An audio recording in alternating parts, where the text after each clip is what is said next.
여러분 가지신 교재로 76페이지 보겠습니다. 에스라가 통곡하며 기도하자 이스라엘 사람들도 에스라 앞으로 모입니다.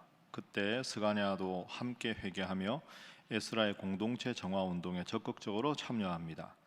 이제 에스라는 포로 귀한 자들에게 3일 이내 모두 모이지 않으면 추방한다는 강력한 선포를 합니다. 궂은 날씨에도 많은 사람들이 모였고 에스라는 그들에게 이방 여인들과의 관계를 끊을 것을 요청합니다. 이에 모인 사람들은 그 말씀에 순종하기로 결단합니다. 에스라가 이제 오늘 마지막 10장입니다. 에스라가 하나님 앞에 민족을 바로 세우기 위한 개혁운동, 그 개혁운동의 내용이 포함이 되어 있습니다. 이방 여인과 결혼한 자들은 다 그 관계를 끊으라, 이런 내용이 들어 있습니다. 오늘 본문에도 우리 에스라의 모습이 참 훌륭하게 드러납니다. 자, 우리 오늘 10장의 1절 말씀, 우리 함께 10장 1절 읽어보겠습니다. 시작. 에스라가 하나님의 성전 앞에 엎드려 울며 기도하여 죄를 자복할 때 많은 백성이 크게 통곡하며 이스라엘 중에서 백성의 남녀와 어린아이의 큰 무리가 그 앞에 모인지라. 아멘.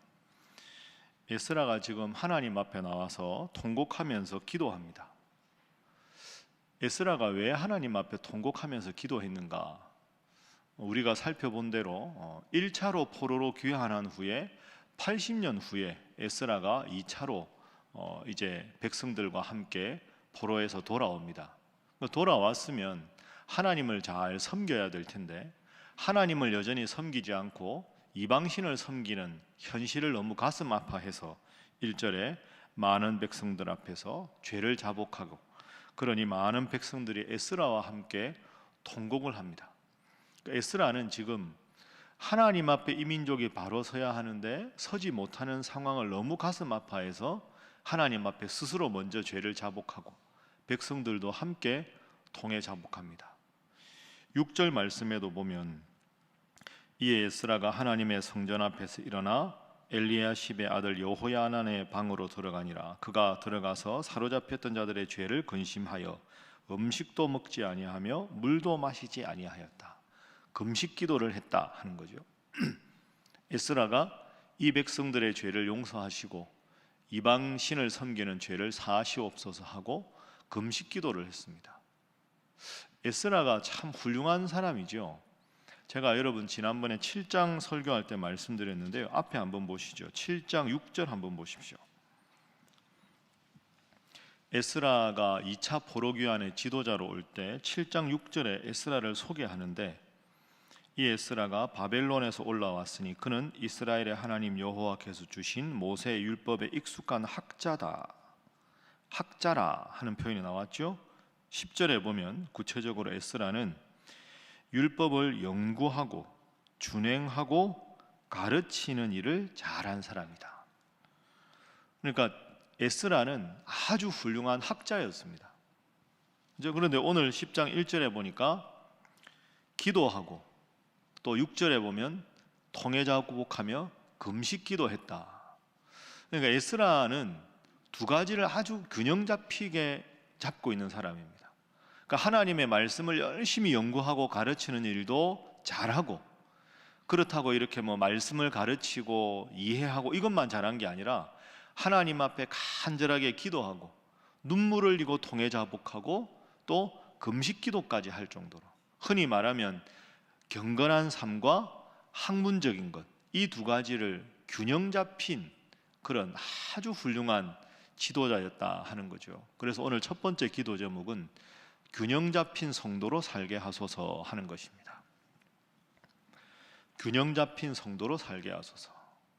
그러니까 에스라처럼 말씀을 읽을 때는 말씀을 잘 이해하고, 또 여러분 새벽기도 나올 정도면 그래도 복음에 대해서 많이 알고 있으니까 여러분 구역에 남녀 선교에 새가족들이 오면 그분들에게 말씀을 또 잘 가르칠 수 있는 학문적인 면도 뛰어나고, 또 오늘 본문처럼 하나님 앞에 기도할 때는 간절하게 기도하고, 또 힘든 일이 있을 때는 금식으로도 기도하고, 이 두 가지 조화가 돼야 됩니다.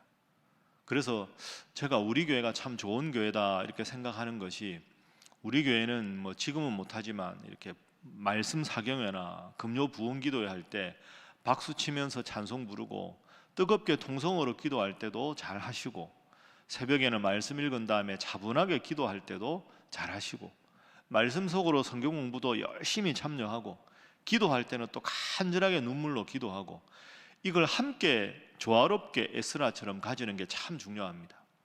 나는 조용하게 기도하는 게 좋으니까 뜨겁게 기도하는 모습을 보면 나도 모르게 정죄하고 저건 맞지 않는다. 그리고 열심히 기도하는 것만 중요해서 차분하게 말씀 읽고 공부하는 것은 그건 미지근한 신앙이고 의미가 없다. 그 다들 생각해 보면 한쪽에 치우친 신앙이죠. 에스라는 말씀을 연구하고 가르치는 일도 잘하고, 기도하고 하나님 앞에 회개하는 일도 잘하고. 제가 7장 설교할 때 에스라와 같은 목회자가 되게 해달라 여러분에게 기도 부탁을 드렸는데, 지도자도 마찬가지입니다. 두 가지 점을 잘해서 뜨겁게 기도하고 말씀 연구 열심히 하고, 이 두 가지를 잘 해야지 우리가 자녀들과 함께 지낼 때도 편식을 하면 안 되지 않습니까? 두 가지가 조화롭게 모든 걸 잘 할 수 있어야 되는데, 그게 정말로 우리가 늘 기도하는 건강한 교회고 건강한 교역자고 건강한 성도가 되는 거죠. 여러분 한 분 한 분도 항상 하나님 섬기는 일에 한쪽에 치우침이 없이 균형 잡힌 신앙으로, 조화로운 신앙으로 하나님 잘 섬기는 여러분 되시기를 주님 이름으로 축복합니다. 자, 두 번째 오늘 본문의 기도 제목이자 교훈은 진정한 개혁은 하나님 중심으로 사는 것이다 하는 것입니다. 진정한 개혁은 하나님 중심으로 사는 것이다. 하나님 중심으로 돌아가는 것, 말씀 중심으로 돌아가는 것, 그게 진정한 개혁입니다. 뭐 개혁 부르짖지만 사실은 개혁의 교과서는 이 하나님 말씀이죠. 오늘 본문 말씀 읽으면서 여러분은 어떤 느낌을 가지셨습니까? 이방 여인과 결혼한 게 그렇게 잘못된 일인가? 그걸 가지고 뭐 얼마 안에 빨리 다 취소하라, 철회하라, 이걸 가지고 온 백성이 기도하고, 또 뒤에 막 어려운 이름들 나오죠. 그 이름들이 뭡니까? 제사장이나 레위인 중에 이방 여인과 결혼했다가 철회하겠다고 맹세한 사람들, 이스라엘 백성 중에서 그 여인과 더 이상 함께하지 않겠다고 맹세한 사람들 이름입니다. 그러니까 그만큼 이방 여인과 결혼한 것을 매우 민감하게, 아주 중요하게 받아들였다는 거죠. 왜 그럴까요? 자, 먼저 상황을 보죠. 2절에 보면 엘람 자손 중 여히엘의 아들 스가냐와 에스라에게 이르되 우리가 우리 하나님께 범죄하여 이 땅 이방 여자를 맞이하여 아내로 삼았으나 이스라엘에게 아직도 소망이 있나이다. 곧 내 주의 교훈을 따르며 우리 하나님의 명령을 떨며 준행하는 자의 가르침을 따라 이 모든 아내와 그들의 소상을 다 내 보내기로 우리 하나님과 언약을 세우고 율법대로 행할 것입니다. 에스라가 통곡한 이유는 뭡니까? 백성들과 함께 이방 여인과 결혼했다, 잘못된 일이다. 그런 에스라의 모습을 보고 백성들이 와서 우리가 잘못했습니다, 이방 여인과 결혼한 거 다 취소하고 이방 여인들과 혹시 아이들이 있으면 원래 본국으로 돌려보내겠습니다, 이렇게 말하는 겁니다. 이걸 혹시 잘못하면, 해석을 잘못하면, 그러면 하나님 믿지 않는 사람과 결혼하면 안 되는 겁니까? 이렇게 되는데 그런 뜻이 아닙니다. 여러분, 그래서 성경은 문자 그대로 탁 나오는 게 중요한 게 아니라 오늘 본문이 어떤 배경에 쓰여졌는가 하는 상황을 살피는 게 중요하죠. 자, 한번 기억을 해보시죠. 기원전 537년에 1차로 포로 귀환을 스룹바벨이 데리고 왔습니다. 거의 5만 명 가까운 인구가 왔죠. 그리고 이제 에스라 6장부터는 2차로 포로로 돌아온 사람이 2,000명이 안 됐죠. 지도자가 누굽니까? 에스라입니다. 자, 그래서 우리가 6장, 7장 공부할 때 이 말씀을 나누었습니다. 1차 포로 귀환을 하고 2차 포로 귀환을 바로 한 게 아니라 80년의 기간이 있었다. 왜 하나님은 80년 후에 다시 돌아오게 하셨을까? 그 이유는 1차로 포로 귀환한 다음에 성전을 짓고 겉으로는 하나님의 백성인 것 같이 했지만 마음으로는 하나님을 섬기지 않았던 거죠. 예배당 짓고 껍데기만 신앙이고 하나님을 안 섬겼습니다. 원래 그 70년 바벨론 포로 생활 동안에 이 이방인들이 잔뜩 들어와서 예루살렘에 살고 북이스라엘 사람들이 들어와서 사는데 이 사람들은 하나님 안 믿는 사람이죠. 그러니까 온갖 신들을 섬기다가 또 다른 하나님을 섬기는 신전, 성전을 짓는다니까 지어라 이렇게 된 겁니다.